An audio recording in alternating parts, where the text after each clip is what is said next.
All right, well, I think we should probably get going since we're mostly here, I think. But thank you all for making the trek out. I hope there's maybe a couple folks on the line as well streaming. We've been streaming these events for our colleagues up in Duluth, as well as a few others that I think have asked for access as well. This is part of a speaker series that we brought together trying to focus on organizations, people who are actually doing stuff out there, making a difference, trying out different business models, trying out different ideas towards moving the needle around some sustainability aspects. And so this is, we're getting towards the end. This is our second to last speaker here today. We have one more coming up on December 10th at 10 a.m. where Gail Schuler and John Ostergren from 3M will be here. Discussing some of the work that they're doing. Today, though, we are super lucky to have Matt Carstens. Matt is a senior vice president at Land O'Lakes. He runs a program called Sustain, which is a relatively new business unit, a couple years old now, focused primarily on building and developing services for both upstream farmers as well as downstream consumer goods manufacturers as well as retailers and others. But Matt's a graduate of Iowa State University. We'll try not to hold that against you today. But really excited to have him here today. He brings a wealth of information both from the agricultural industries writ large, but also from a number of other ancillary industries, chemical industries, and so forth. So super excited to have you here. Welcome, and we look forward to your presentation. Thank you.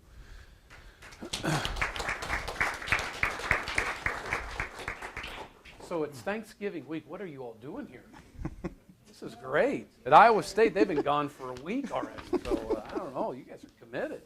And I would have went to Minnesota, but I wasn't smart enough to get in. So that's the rest of the story, right? I got to go to Iowa State so I can get into the university. But thank you for taking the time out of your schedules to be a part of this. I promise you this is going to be interactive and a little bit entertaining. So you'll notice that I'm not going to be a dry speaker, so just get ready. And you can ask questions. There's no hard feelings. Ask me anything. Stop me anytime. If I use an acronym that doesn't make sense, you won't be alone. We're going to have some fun with this, okay? This is close to Thanksgiving. What's our other option, right? So let's do that. Is that fair? And I think you'll let me know when we probably need to be wrapping up if I'm not to that point so we can do some Q&A and give them plenty of time there, too. Sounds great. Is that fair? All right. Thank you. So we'll talk a little bit about what we do at Land O'Lakes. So first, just a little bit about Land O'Lakes. If you're not familiar with us, we're here in town. You've probably consumed our butter from time to time. We also have cheese, different deli cheeses. We've got rice pudding and on down the line. I don't care, by the way, what your doctors say. A stick of butter a day is absolutely healthy for you. So we need all you can consume. So just keep going, all right? But in addition to the dairy business that everybody knows us for, we have two other businesses besides Sustain, which is Winfield United, which is agronomy insights and inputs business. So they work with ag retailers and farmers.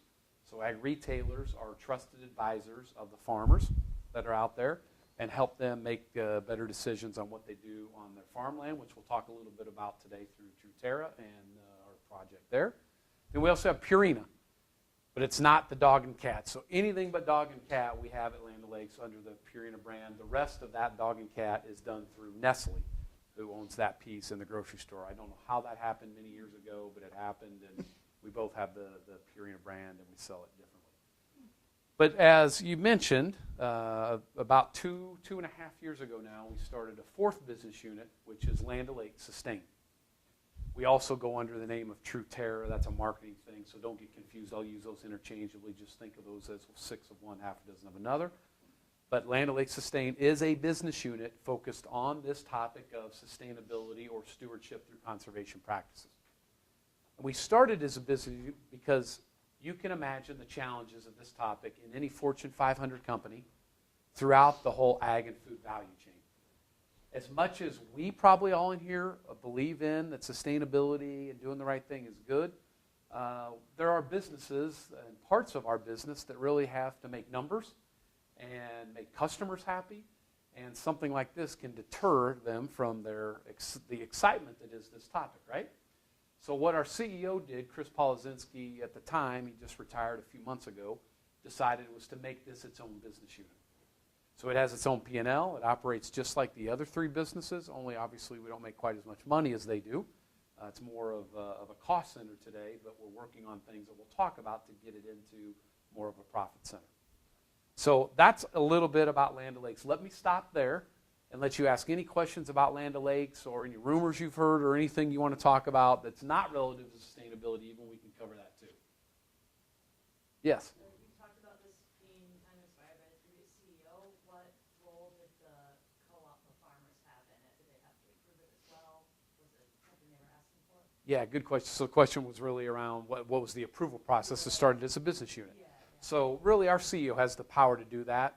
Now we have a 30-member board of farmers and ag retailers, so they were consulted on it and had some opinions there that they added to it, but overall they understood the direction and the importance of this topic to help elevate this throughout our co-op and to really help drive the success of this. So there really wasn't much approval needed other than he had a great idea and structured it in a way that really made sense, and our board supported it, and on through the process it went.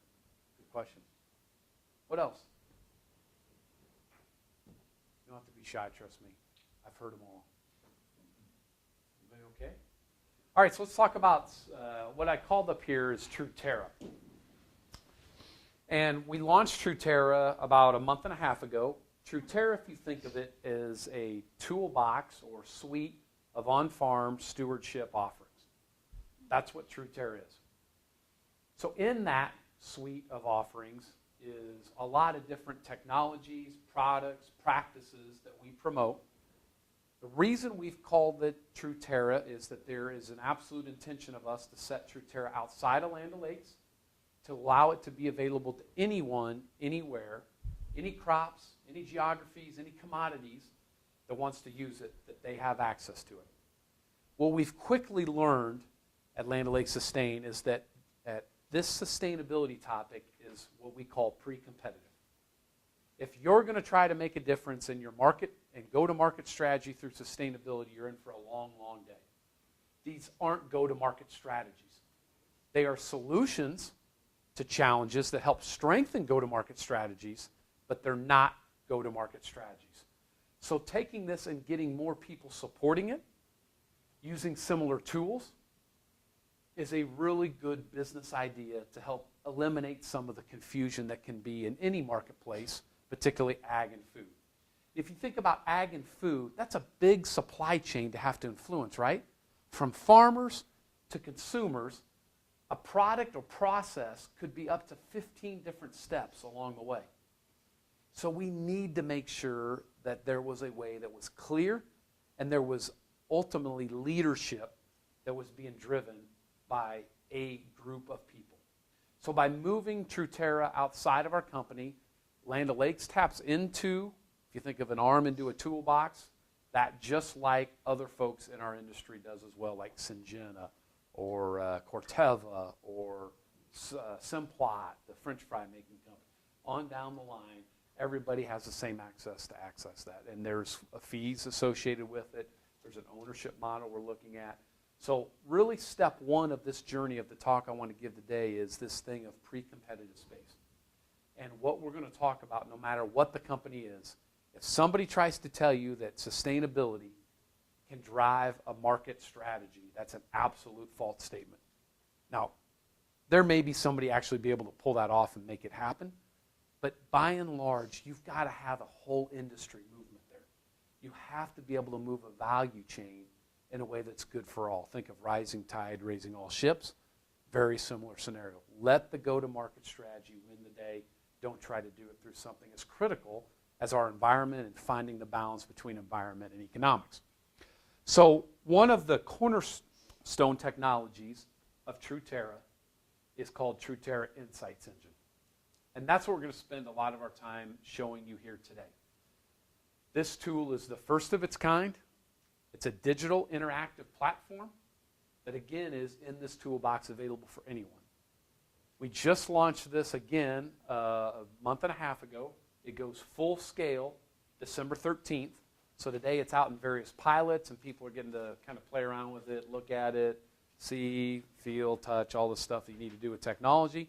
But December 13th, it goes out to everybody in our network of the co-op and the farmers, ag retailers. Everybody will get to have access to this and begin using it from that point forward. What makes this so special is a couple things. First and foremost, measuring sustainability is confusing.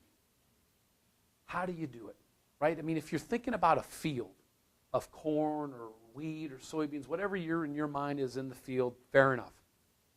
How do you really know what we lost through the soil and into the water? How do you know what we lost to volatilization into the air? We're not putting domes over these. We're not putting pans underneath the soil. So anyone that says, I know exactly what this field lost, that's not possible. But there are formulas, algorithms, and things that we can use today to take a look at what are the hypotheticals and how we continue to advance that. So one thing that's really important about our Insights engine is it's the first one that gives a single score to how the farmer is doing. A score from 1 to 100. 1 is not the best. 100 is really good, right? We try not to say 1 is horrible, but it's horrible. This allows us to talk about continuous improvement. And that's where we start this journey if you think of it from an ag and food perspective. Who in here is very, very familiar? Been on a farm or farmed in their past? Just a quick show of hands. We'll get some interaction here. So a pretty good amount of the group, right? That's good. Congratulations, by the way. And for those of you that don't think you're in agriculture, I got really good news for you. As long as you're eating, you're a part of the ag system, okay? And it looks like everybody's eating in here, so that's good. So we don't have any issues on that front. So everybody is in part of ag. But we have to meet the farmer where they're at on their journey. Farmers are independent business people. That's why they're a farmer, right? For those of you that know farmers, that kind of describes them, right? I mean, who wants to wake up at 5 every morning, go to bed at 10 at night, have the challenges, the weather, all the things that affect them, and not claim that you're independent? That is what a farmer is. So going out and saying that I went to the University of Minnesota, second best university at Iowa State, and I know what you need to do, go do it, is not going to go very well. In fact, it won't go anywhere, as a matter of fact. So we have to find ways to meet them where they're on their journey and look at it as a step-by-step process. I wish I could look at each of you in the eye and say, we'll get farmers to go from 0 to 100 in a year. That's not going to happen in my lifetime. Now, the good news is you're all younger than I am, so there's a greater chance of it happening in your lifetime. But will we ever get to the end of the journey relative to our planet, to our environment? What do you think? You think there's an end point of this? My guess is probably not, right? Technology continues to advance. Society changes. Our atmosphere changes. I mean, everything is in motion. So we'll never get to an end point where we go, we've reached the finish line. It's a journey that we have to be satisfied that continuously improving in the right direction is a first important step. So a single score is a big part of this journey. Being able to tell a farmer, here's where you're at, here's some scenario modelings that allows you to evaluate where you can go in the future, and we'll look at that. So let's take some dives in this. So here, nice little slide, talks about the economics. I'll get to that, subfield, all that good stuff. So stewardship practices are absolutely a part of what we're doing through agronomic expertise and field customized insights. That's a lot. You're going to see it all in its purest form, so hang in there with me. Here's a key slide. What does this really do? You tell me if you need me to stay in one spot, okay? I'm not very good to film, just in case you're curious. Plus, I'm ugly. That doesn't help either. So first, we talked about the insight score. It's an important part. Second piece, yield or profit insights. What's the best way to get a farmer or any business to do something? What do you think? I'd say that's pretty right, right? You want to get Land O'Lakes' attention, any Fortune 500 or any company for that matter, talk about this. Talk about the wallet, right? How does it impact this? So when we find that balance between profit, so you all thought I was giving you money, didn't you? Nicely done. So does my daughter that goes to school and goes to college, so you're right in there with her. The balance between economics And that profit picture and the environment is what we have to find. And there is a delicate balance between that. Some of you that really are passionate about the environment and love swimming in our streams or climbing the trees or whatever, I get it. I wish we could go all the way to bright. But if we don't take step by step, finding that balance between profit and environment, we will never get to where we need to be. And when it's good for the pocketbook, it ultimately is good for our environment. And we can find that balance, and I'll show you some of the ways we do that. Stewardship indicators we'll talk about. Field Print Calculator is a tool that's available to the industry through a group called Field to Market that helps also analyze different scenario modelings that are out there. So some of the companies we work with downstream at the consumer level, and I'll talk about CPGs, that's code or acronym for consumer packaged goods, so that's folks like Land O'Lakes and our butter business, General Mills with Cheerios and those products, you get the idea. So those downstream companies that are working with products to the consumer really want to use a industry standard, so Field Print Calculator is that source. We have an automatic API into that, which is what that means. And then who's heard of Walmart? Let me say with a little tongue-in-cheek, I fear Walmart more than I do our government, by a long shot. Because when Walmart says something, guess what's going to happen? It's going to happen. They don't mess around. They're the largest company in the globe. They have power. And so we want to make it easy to communicate with a company like Walmart who's tracking things like Gigaton. If you're not familiar with Project Gigaton, I would encourage you to Google that. Won't take very long. Just do Project Gigaton and you'll get plenty of information on what that is. But it's basically greenhouse gas emissions through the supply chain that is Walmart. We touch all these segments from the retailers that we talked about on the ag side, growers, management systems, food systems, all the way through, including credit and recognition. The data collection is a process that we go through. It's an important part. We have to have the data. The challenge with data is this. If I came to all of you and said, listen, I've got a really great idea. For free, I'd like you to give me all of your personal information. Right? I'm going to use it for good. We're going to help companies you buy products from better understand you. How many of us, show hands, would go ahead and just send me over all of your personal information? Go ahead and put them up high. I can't see any. Does Facebook count? Yeah. I think Facebook, or when people hack into your Yahoo accounts and all that, that happens. But the answer is you wouldn't send it, right? At least I can assure you my wife and I won't send our information. But if there's a benefit, where there's compensation, where there's a give and take, where there's aggregation and information's protected, we can win that day. We will not win this battle in helping the environment until we have the data. We will not. But getting farmer data to start the journey is a sensitive subject, as it should be. The farmer must own that data. They must feel comfortable that data will be protected and aggregated so it can't be traced back to them like Facebook or some of the other things. So we have an obligation. And what's really powerful about your cooperative question is they own us. So there's no greater trust than they have in their local cooperative. And we can't hurt that relationship. Or we go backwards a long ways on everything we do for these farmers that own our company. I put this in there. It's our data silo. Real cheesy. That's what we call it. We've got years and years and years of data of what's going on in these farms. And let me assure you, we haven't done much with it.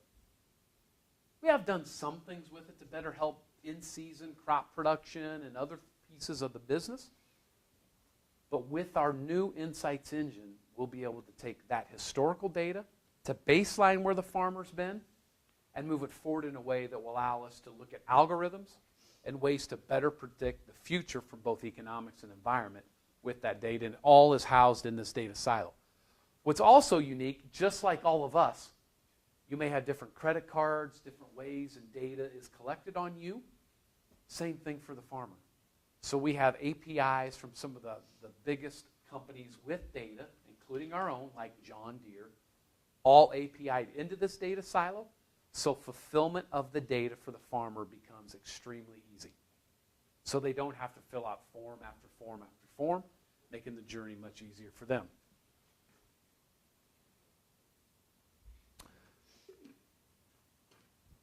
So I went through all that, just that it popped up all the things. Here's what we have is the insight score. These are these stewardship areas that we want to evaluate. The first section you see here is an area, and I'll back this up so you can see it a little better. 3 different areas of management stewardship, soil and nutrient, and conservation adoption. 3 very simple things. What is a farmer doing to be successful? On the upper left, you see the field. Here's the field. Here's their single insight score. This is a farm in northern Iowa, right south of the border of our states. And it scored this year in 2018, in 18. So out of a score from 1 to 100, you can see this farmer on this field has a long ways to go, especially in the 3 areas that we talked about. If you move over here, each of those 3 areas is highlighted with 4 different subcategories that a farmer can click on the button and get a drop-down menu. That drop-down menu will tell them more about what they're doing, what the areas are, and we'll look at an example of that here in a minute. But you can see in those 3 areas, for management stewardship, the farmer and this farm and this field is a basic. Under nutrient and soil loss, they're advanced or high. And in conservation adoption, they're basic as well. Down here, we look at indicators from nitrogen use efficiency, sheet and reel erosion, wind erosion, soil quality, and net greenhouse gas emissions. So we're looking at all those things on a single farm to see how that farmer is doing. Are they making success in moving the needle for the environment in a way that's profitable for them? So to give you an example of a drop-down, here's soil quality. You remember that under one of the areas that they had, and all the things that affect soil quality. First gives a definition, which I know you probably can't read, but if you're at the screen, you could read it. And it talks about the things that drive it. They can check different boxes to change the scenario. So let's just say we switch cover crops to yes. How does that change the entire system? On this field in 2019, if the farmer would plant cover crops now and have that throughout the winter season, it would raise their score to a 42. That's a pretty good improvement, right? We've moved the needle quite a ways. If you go further into this, down here in this box, you can see under nitrogen use efficiency, there's this part of the field that's the problem. So if you look at nitrogen use efficiency, just to back up here a second, the average of the field is a 1.3, so that's 1.3 pounds of nitrogen that the farmer's using per bushel of corn produced. The higher that score, the worse that is on the field, right? So you're using more nitrogen to get a pound of, or a bushel of corn. Follow me? So in this, the average is 1.3, but the worst part of the field is 3.3. So let's go over here and look at where that piece of the field is at. Right there it sits. Now we know in the field where they're using the most nitrogen to get a bushel of corn. Yes? Where does the imagery come from? So this imagery right here is actually satellite imagery. So you can actually see if you get close enough, this is a farmstead, and there's their house and barn. And this is just a look of the field, and we drop over that the pixels that we have on each acre of the field and how that field is responding to these areas. So we'll look at it in another way in a second. That will be a profit map. So it'll be a heat map of profit by acre. But this is just taking an aerial imagery and pasting over what we know about it from a nitrogen standpoint of what parts per acre are the problem. That's what you're getting to look. Is it Landsat then, or is it a private satellite? We actually use several different ways to get this. So this one I couldn't tell you, but there's about 20 different ways you can get that imagery and the field boundary, and Landsat is one of them, and there's a whole bunch that are out there. I just can't speak to this one, but it's a good question. I just don't know where this one came from, but something like Landsat is exactly right. Exactly right. So now the question is, what do we do with this part of the field? How do we best address the issue that is this part? Can I ask you a question? Yes. On the, Go back? Yep. Yeah, and one more. One more? Insight factors, Yep. are they weighted differently? Because if there's 3 areas out of 100 points, you would assume 33 points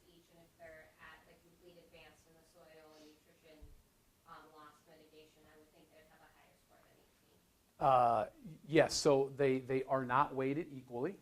So that just depends, and I don't know how they're weighted. That you'd have to ask the smart folks to put this together, but it is not an equal. There is a weighting system, correct? Because some things have more impacts on the environment than others, like soil quality versus just nutrient management. So there are differences in how we have to look at this, and that's all determined by the USDA. So we don't try to make rules of this. This Insights engine was developed in collaboration with USDA, the Environmental Defense Fund, and a company in Illinois called EFC. I don't know what EFC stands for, but it's some acronym for that company. They're the ones that put this all together. So if somebody wanted to question our integrity or how we did this, they need not stop in Arden Hills to see us. Go see one of those companies, starting probably with the government would be a good starting point. Fair enough? Does that help? Yeah, thank you. Good. Any other questions? So coming back to this, I showed you the details of the nitrogen use efficiency. Here you can see we can do the same thing for sheet and reel erosion and wind erosion. And what you see is it's the same part of the field. So now we've taken that microscope and we can attack the part of the field that's causing the biggest problem. Both we're going to see both on the economic side, but most importantly, the environment. So this is about, if I remember right, 12 acres of a 125-acre field. This 12 acres is what's causing us to have this session today.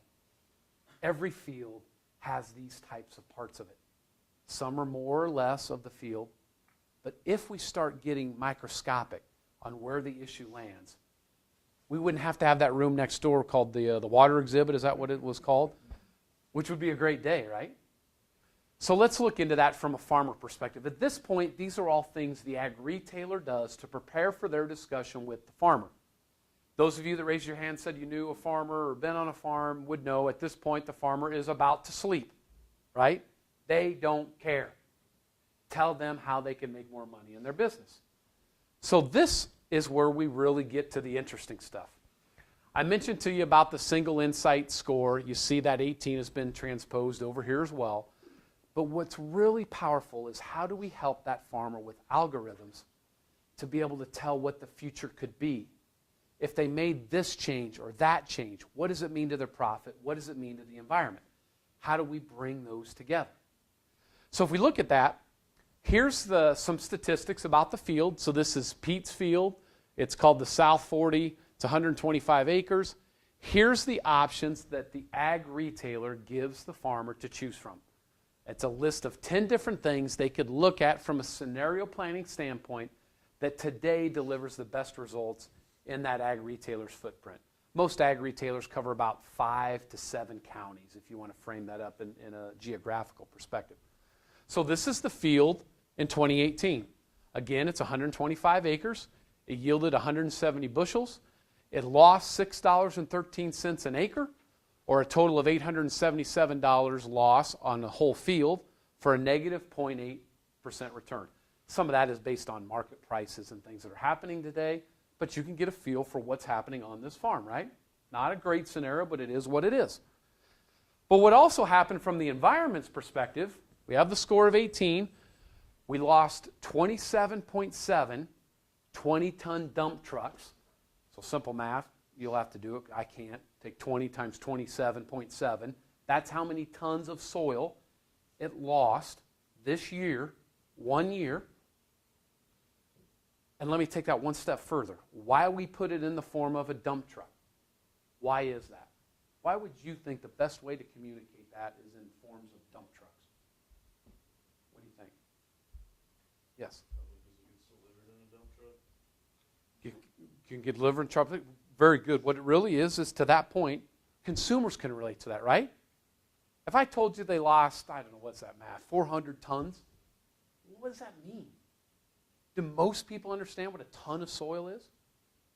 But they understand what a dump truck is, right? Most people know the Tonka dump trucks or the dump trucks on the construction sites. They can relate to that. So we're now starting to put it in a way that not only resonates with the farmer, but resonates with consumers. Starting to bridge this gap.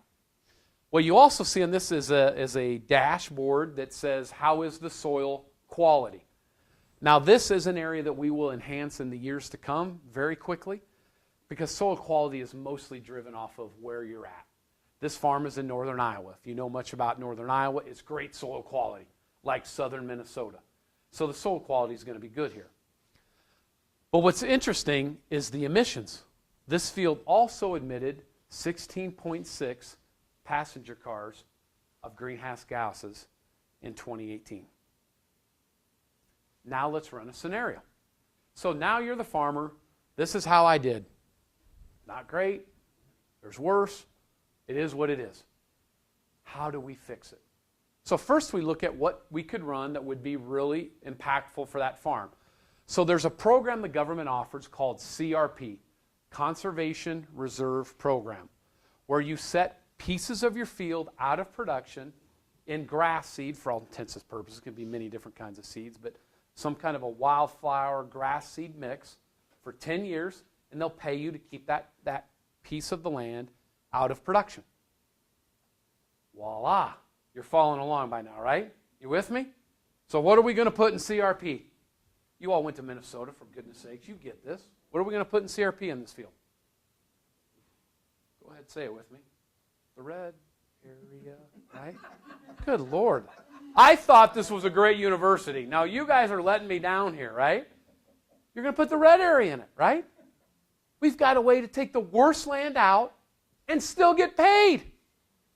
This is like America at its finest, right? Why wouldn't you do that? Now, a lot of farmers don't do it. Why? I bought the farm. I want to farm it. Okay. But let's see what it means to your pocketbook once again, okay? So what does it mean to them? If they set that acre out, so you see now the red is gone because it's in CRP. It's now a productive part of the land. We're rebuilding that land by planting grass seed or other kinds of seeds on it. It changes the profit picture completely. So now they're farming 110 acres. They bumped their yield, bushels per acre of corn, to 181 bushels. They made $37.55 on those 110 acres for a total on that field that's left of almost $5,400. Now, who in here wouldn't take that pay raise? That's where you raise your hand, by the way. Good Lord, do I have to help you through it all? You guys are smarter than this. We all would do that, right? Versus losing $6 an acre, making $37.50 an acre all day long. That's a $6,000 acre swing. That's a lot of gifts at birthdays, at holidays, whatever. Now what did it do? Go ahead. Why is yield, what else are you doing that's increasing the yield on the remaining acres? So all we did on that is you pulled the bad production land out. So all we did is pulled those what is that, roughly Just the average goes up. Okay. Correct. So That's exactly right.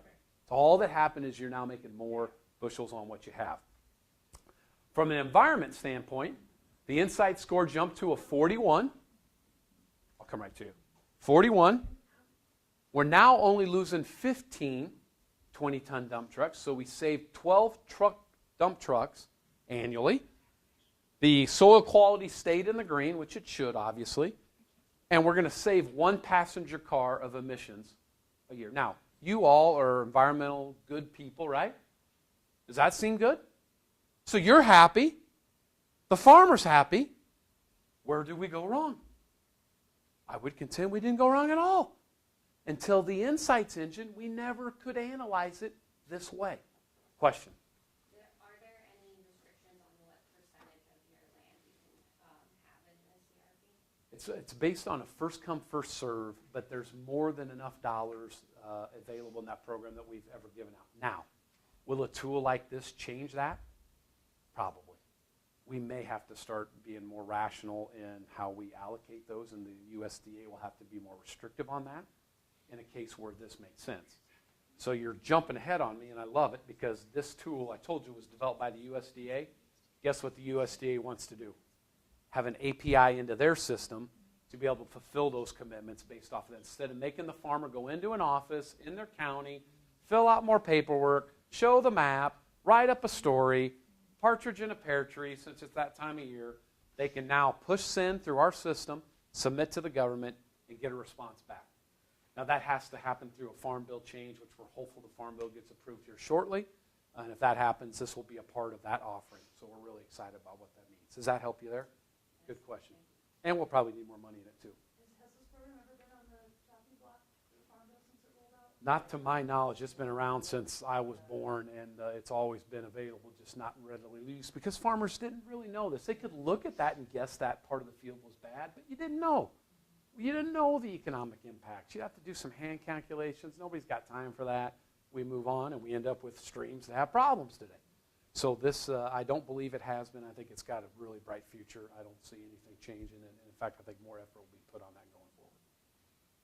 Yes? Have you tested this with any farmers? So are there pilots, and what's the reaction? Is there some kind of demographics that you tie to whether or not this works for particular farmers?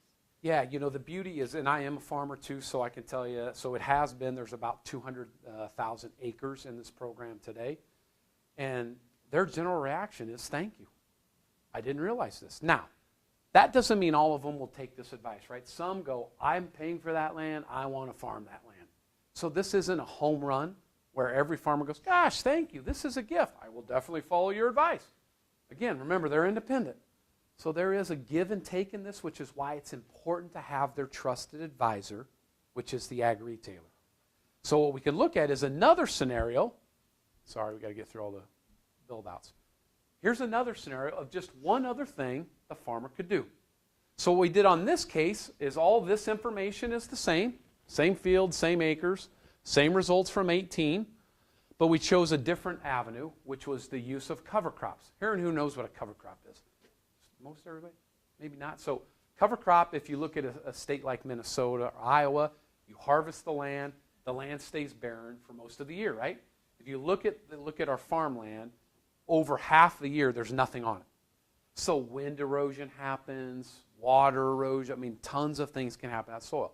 The best solution to fix that is to plant a vegetation like a ryegrass or oats or something in that time frame to keep the soil alive and protected. Okay, think of it as a blanket. Is that fair? Those who know cover crops are good enough. I did about as good as you could hope for somebody from Iowa. Okay?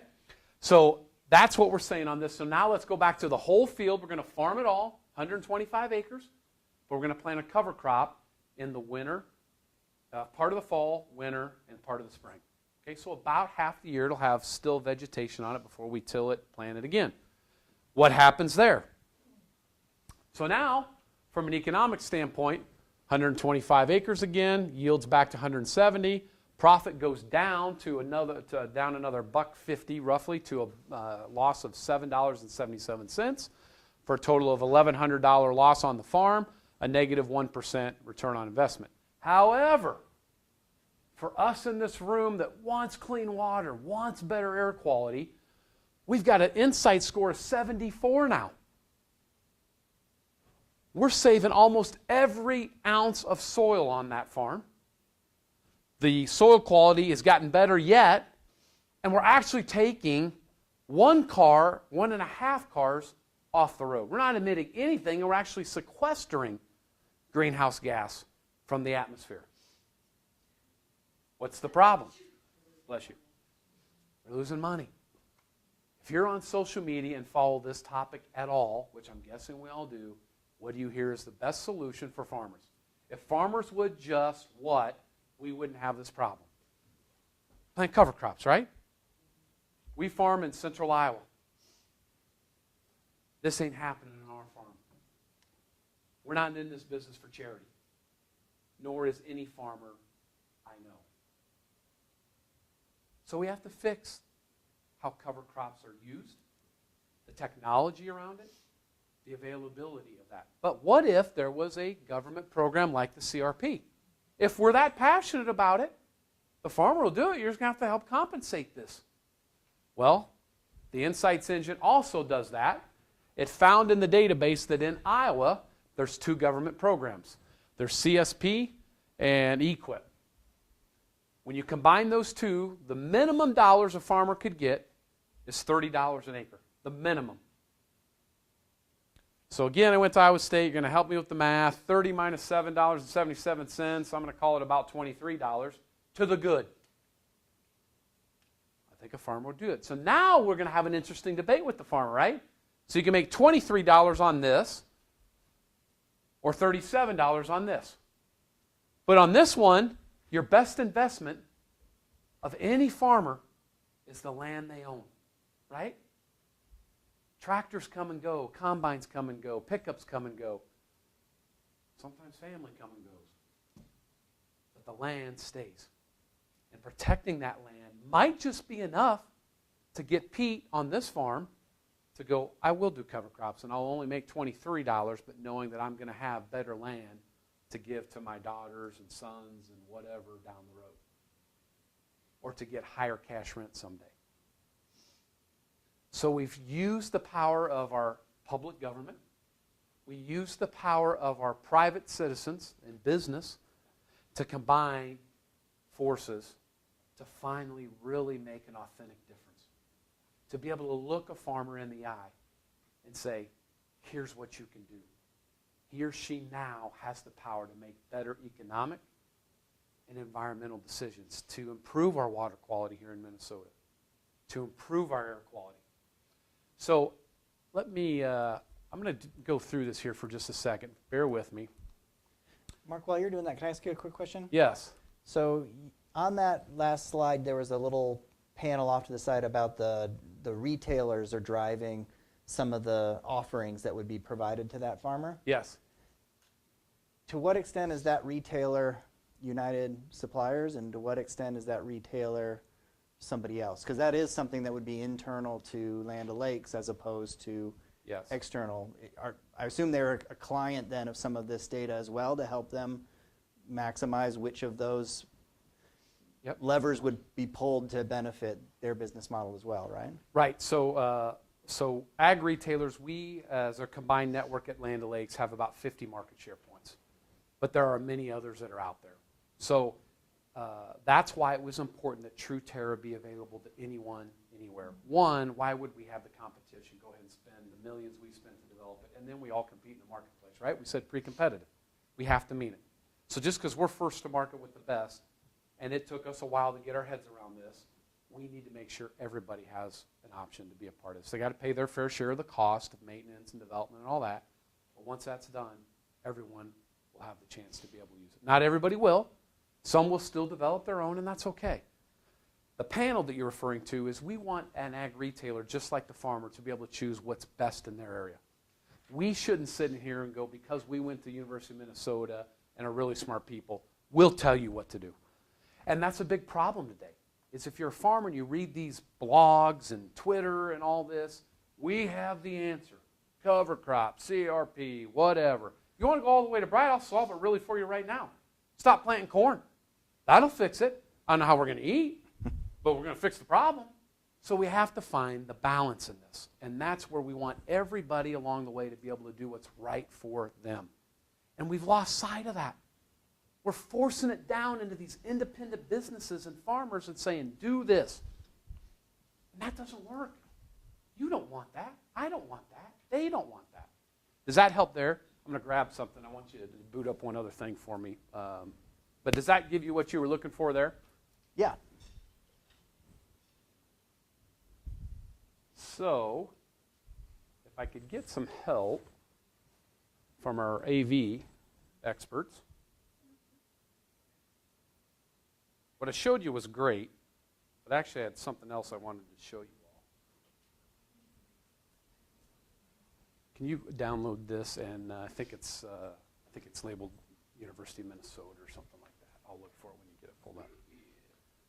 So I don't. This is a good slide deck, but I've got one that was actually better made for you, and there's some statistics on there I want you to have that would have helped. So I apologize. I realized about halfway through that we missed the most important part.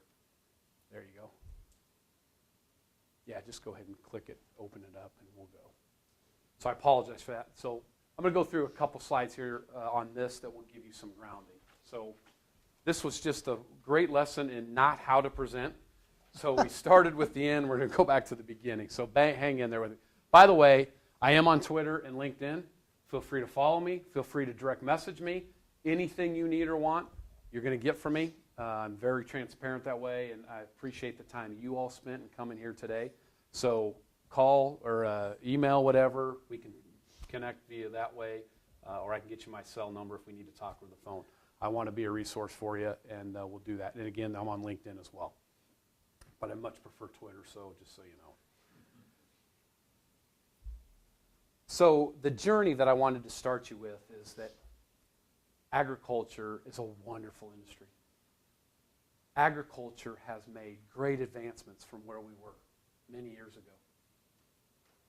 But I don't want you to think that I'm ignorant to the fact that agriculture contributes a ton to the problem we have today. And I know that. Agriculture knows that. And we're not trying to hide from it. We're proud of our past, but we're even more excited about the future that we can hold. And I hope that's what you represent leaving here, because ag's been beat up. Some cases, maybe rightfully so. I'm not here to judge that. I'm just here to paint the facts.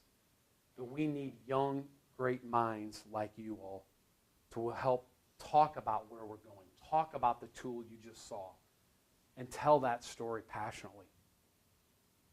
Because we are working to make a difference. It's a slow journey. It's not as fast as any of us want, but it is a progressive journey that will be beneficial as we look to the future. And when I say that, here's some of the statistics that I wanted you to have. Sorry, am I in your way there? You okay? Okay.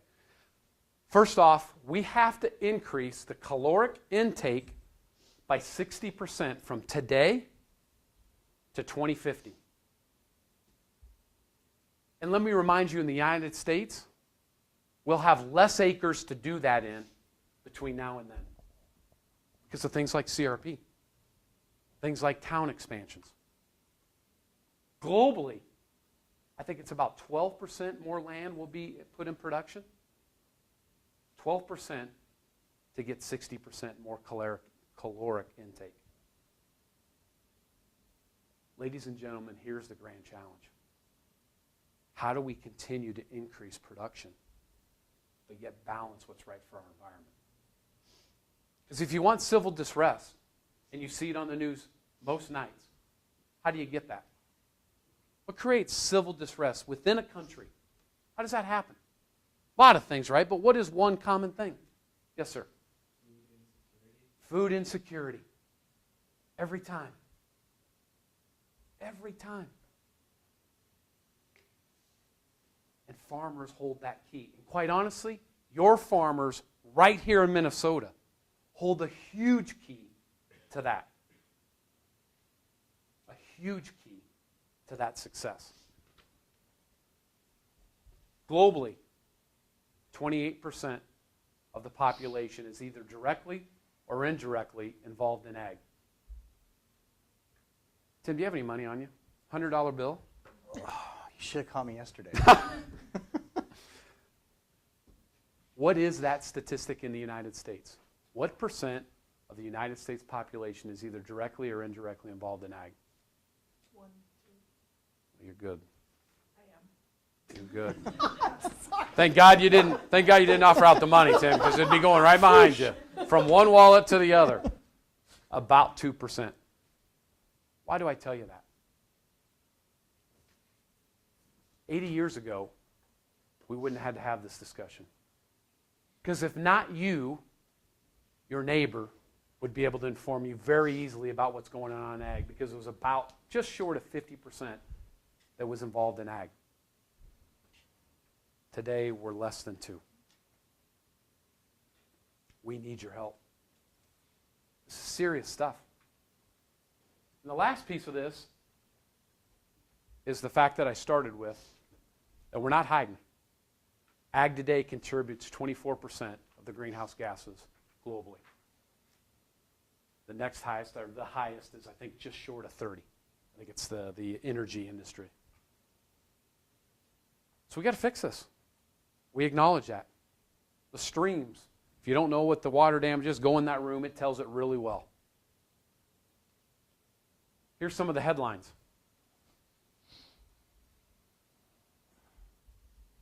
Des Moines Waterworks, hypoxia in the Gulf. Lake Erie, shutting down the city of Toledo's drinking water for 3 days in the hottest month of the year.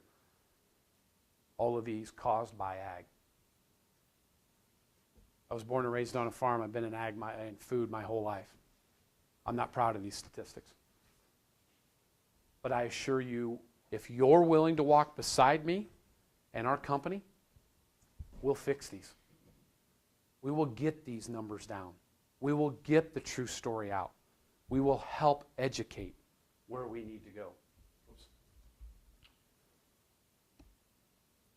Some of the reason fertilizer gets attacked, and this is the only slide I made. Can you tell the difference? This is as good as you can get from me. But nitrogen releases something called carbon monoxide when it's applied to the soil for fertilization of our crops. Carbon monoxide, that's carbon monoxide, is 298 times more powerful than carbon dioxide. And actually, if I do that right, I think I miswrote that. So write this down. It's not carbon monoxide. It's nitrous oxide.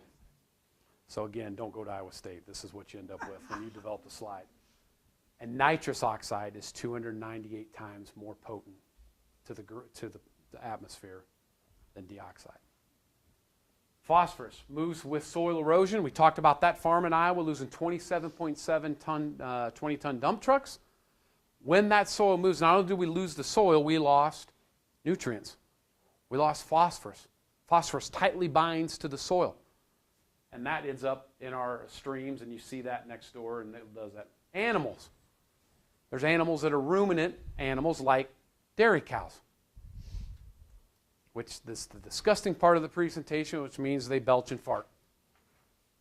And they release what into the atmosphere? Read along. Methane.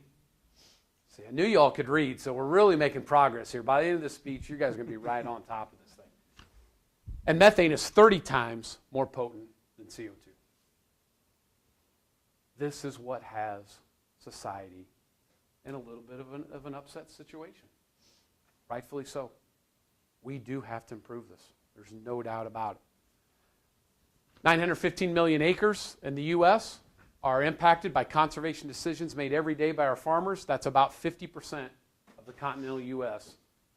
is in some way, shape, or form being tilled or utilized for production of agriculture. So this is a big part of what we do. A big part of what we do. So I think we'll end here, if that's okay. Sounds great. The journey of this topic is about this couple here, representing consumers. No longer can farmers look at what they do and go, hey, I just delivered my grain to wherever I delivered it to. Because the consumer is engaged in this. Social media has changed the way that they understand, or at least think they understand, what's going on in ag. And we owe it to them to paint the story. I'm not shameful of what we have to tell the consumer. It's not great. It's getting better. But we have to tell them the story. We have to show them the things like the Insights engine to be successful. So with that, how about some Q&A and some, you want to do that? I think that sounds great. I think we might skip the whole interview style just because I think we want to get to the questions as much as we can. That's great. So I might just ask you one. Okay. And then open it up to the audience. Okay. So you had sort of a conclusion to one of your scenarios through the engine and the Insight engine, that sort of walked through this idea that we can do cover crops or some other kind of strategy that would lead to a scenario where there'd be a cost that would need to be borne that may or may not fit into existing programs, CRP or other state programs. And your argument was, well, maybe there could be new government programs. Walmart was mentioned once before. To what extent would Walmart be that engine as well? I mean, so if there is a cost to be able to make some of these improvements, and if Walmart is one of those market actors who has interests in their customers and their customers' customers being, having the right products on their shelves, is there any discussion out there that you're aware of where Walmart would be willing to share some of these costs, where they benefit and where the farmer would be able to mitigate some of those costs associated with that? So to be very transparent, Walmart's answer would be that's an absolute no, because they're about cost, right? But my argument, and we just signed an agreement I was talking to you about with Tate and Lyle, who is a grain processor of food ingredients. They take corn and make it into high fructose syrup that goes into sodas. We just signed an agreement with them to use the Insights engine on all the corn that they move to a specific beverage company that happens to be very large, and be able to provide sustainably raised corn that they can merchandise for those brands. And in exchange for that, we receive funding to help the farmer acquire that data, use this tool to access it, and move it forward. So ultimately, I believe they will end up having to pay for this in some way. Now, we can come from the government. That still is paid for by us. So my argument is let you have the power. Let you have the power on the shelf and look at a soda that is raised more sustainably and had less impact on the environment than one that didn't, and the net cost is 3-4 cents. I think I know which way we're going to choose. And if you choose not to, that's still okay. It's your choice. Let the farmer meet the demand and the value chain that's out there. So the answer is I believe it's yes, and it's coming. But I would be remiss not to say that Walmart is not willing to increase costs at any level to make this happen. They believe what you saw is a value to the farmer. The farmer should be willing to do it. Well, we'll see. I guess we'll see. I'll leave it at that. Since this is being taped, I'll leave it at that. We'll see who gets this right. Dustin, is there a microphone I should be carrying around if there are people? Okay, I'll do this. Questions from the audience? With that CRP program that you mentioned, Yep. where and then in the example you said they plant grass, is that like a temporary planting to improve the quality of the soil?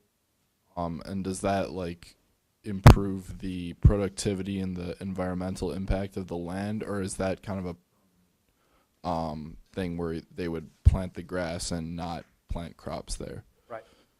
So it is a program that's 10 years. So it has to stay in that grass. It does not get tilled or anything. It stays in that form of grass like a yard, if you think of it that way, for 10 years. They can renew that, which a lot of farmers do because they get used to that field, that piece of the field being out of production. And what's happening, to your point, is that soil is regenerating. So it's collecting the wind erosion and soil that's being flown around it and adding back and regenerating some soil through its natural process to bring that soil back up to where the levels that it was before the wind, reel, sheet, whatever happened to bring that soil down. So it does do two things. One, it gets it out of production, stops the environmental impacts, but it also starts regenerating itself. It regenerates at a much, much slower rate than it loses, but nonetheless, we are regenerating it and making it more productive for someday down the road. Now, the argument is that if you take it back out, we're going to have the same issue, right? And there's probably a good argument to that. If we don't use the right practices to till it or leave it untilled and just no-till in production into it, we'll lose that benefit again. So it's being smart about when that comes out and how we treat that soil at that point. Does that help? Yeah. Good question. Yes? What do you think about your farmers growing something other than commodity crops? Like what if your farmers grow electrons? Not in the form of ethanol, but in the form of wind or solar. What is the talk about that, and how does that interface with some of the tools that you're providing? So the easy answer to the question was, how do we feel about farmers producing something other than commodity crops? How's that? Yeah, and how does that And how's it play out? Thinking about the value of this and value of that. The answer is all I can do is run the modeling. If it's good for the farmer, I don't care what would they produce on that, right? As long as it's having a positive impact on the environment and it's good for them on that farm. A lot of people, which is where I thought you were going with the question, talk about what about a 3-crop rotation that includes oats, right? You hear that sometime, or some kind of another grassy crop. A cash cover crop or something. Cash cover crop, so to speak. And that's a great idea. The problem with it is that we only have so much oat supply, and it's already in supply and demand. So, and it's not that fruitful of a crop to raise on the land prices that farmers pay in southern Minnesota, Iowa, Illinois, on down the line. So for me, the answer again is really simple. Let's run the math. If the farmer's good with it, I'm great with it, as long as their economics are in check and the environment is in check. The rest will play itself out. So I'd say we're open to all great ideas and to put them through models to see where those acres are best suited and what we can do there. So are those in the model though already? Sorry? Are those in the They wouldn't be in the model today. So this is heavy corn, soybeans to help deal with the areas where it's unlikely we're going to see something like her scenario, like at southern Minnesota and Iowa. However, northern Minnesota, interesting discussion, right? Parts of South Dakota, North Dakota, interesting discussions. All of it. Well, all of it. All right, Absolutely you guys. could. We have to be careful with the mic so that people online can hear. Say all that. Yeah, good luck. Good luck capturing that all the way back. So the Lots of questions. question was around the use of that red area of the farm for anything else. Could be like a cash cover crop, or could be more like solar, wind energy, whatever. Again, all in. Like Iowa's the second largest, I think, maybe even the largest wind energy state, and they still farm around it. As long as they're doing what's right for the environment and making more money, we're in. I think all of us would go all day long, knock yourself out. Well, but I agree but when you're thinking about like CRP or other government programs, thinking about Yep. what are the financial incentives for switching to alternative uses, I mean, that's another potentially very lucrative. Absolutely. That's not directly those people in the picture paying or taxpayers paying. Correct.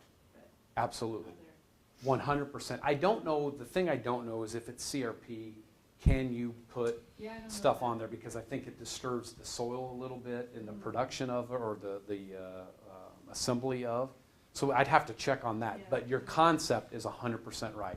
What's best for the farmer? Yes. I want to follow up on this question of other types of crops. Yeah. And one of them is, since you said the story that you need to tell your farmer, your co-op Yep. member, is an economic success story. What Yep. can I do that I'm not yet thinking of that is going to yield more of an income? One thing that we haven't seen in your slides is actually to think about the entire farm, including the buildings. Yeah. And that Yeah. that's kind of piggybacking on what we just heard. Yes.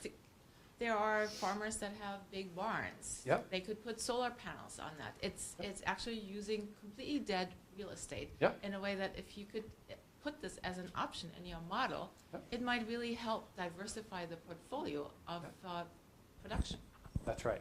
So the question there, I think everybody heard it, was looking at the whole farm, not a field, but the animal production, the Morton building, or the sheds, whatever. And that's an absolute. So we actually, on our dairy portfolio, so I could have given something kind of similar to this on dairy production. And there we do talk about different energy sources, changing out the light bulbs, how do we use more wind energy, how do we use solar, particularly in California, where dairy production is large. So the add-on to this, when we come back, hopefully if Tim will invite me and I get the right slide deck that time, in 2 years, no more than 3 years, we'll look at the whole farm. So behind this, it actually does take into account hauling the grain, drying the grain. We just have to merge these two systems of our dairy and this agronomy one, and we'll get to kind of where you're going. And then we need to have all animal production, so swine, beef cattle, chicken, even goats. We have a big goat farm with a Vermont creamery business out in Vermont. So there is definitely ways we can do that. But what you say are talking about happens a lot in a state like California. And this is even starting to happen more and more here in the Midwest. And there's some interesting states like Illinois that are doing different analysis of this with government funding to help start spurring the use of those types of technologies on the farm.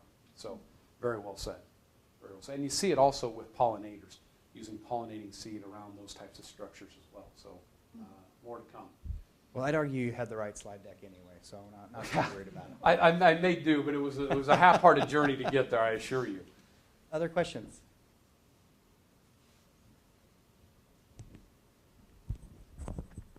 So when you talked about having the role that retailers or consumers might play in driving up what farmers can see on these products, and the idea of having two options on the shelf next to each other, I'm curious about your thoughts around the labeling that goes into that and the auditing, and if this tool could roll out into aiding with the auditing process. Yeah, great question. So what she's really citing is to make a claim on a package, you have to have it audited and be able to defensively back that, or you'll be on a fast track to pickers out in front of your corporate office really quick, right?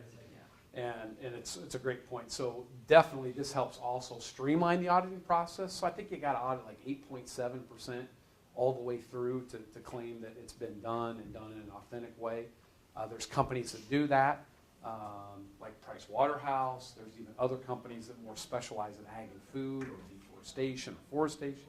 So there's a lot of different ways that we can do that, and this tool absolutely is built for that. And we want it audited. We encourage our partners like at Tate & Lyle and other beverage companies that are using their high fructose corn syrup to audit to make sure that they're covered if they're going to make claims on pack. Same that we would do as Land O'Lakes with our butter and deli cheeses and on down the line. You have to have that, and this really safeguards against that and gives the auditor an easy way to go back in the system and take a look and really score out what they did and that it matches. It's just kind of a follow-up on that. Would there still have to be an on-farm process of making sure whatever the farmer was entering, or I guess this is kind of where my imaging questions were coming in, or is that level of even getting on-farm feedback covered through more automated process? Yeah, that's the value, great question, of the ag retailers. So the ag retailer is the one that sold them those products, looked at the practices they did, and that's sitting in this data silo we talked about. Okay. And that really improves the accuracy. If you ask the farmer to fill out the forms on their own, it's tiresome, it's got errors in it, it's just the way it is. This is built on what they actually did, the timing of the applications, the number of applications, the products they used, how they used it, when they applied it. All that stuff gets calculated in this and really takes the accuracy up substantially when you've got the company that's selling it to them. So think about our credit cards. Whoever's pulling our credit card data, somebody sells it to them. That's pretty accurate information, right? That is what I spent at Target. Drop pin.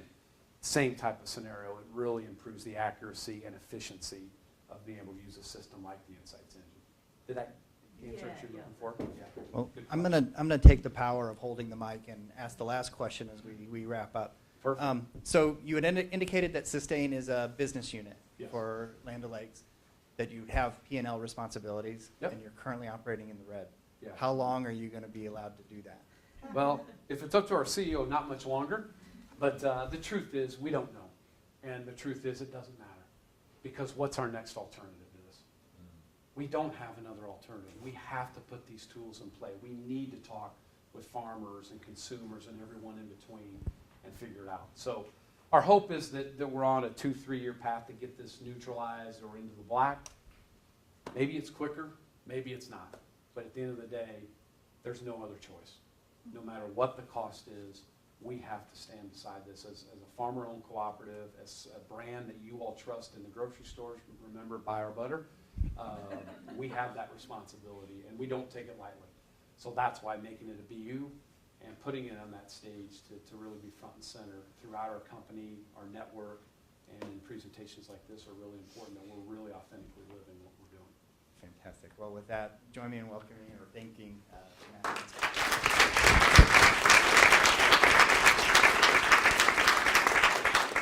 So there's they a get to little- leave for Thanksgiving, or are they prisoner here?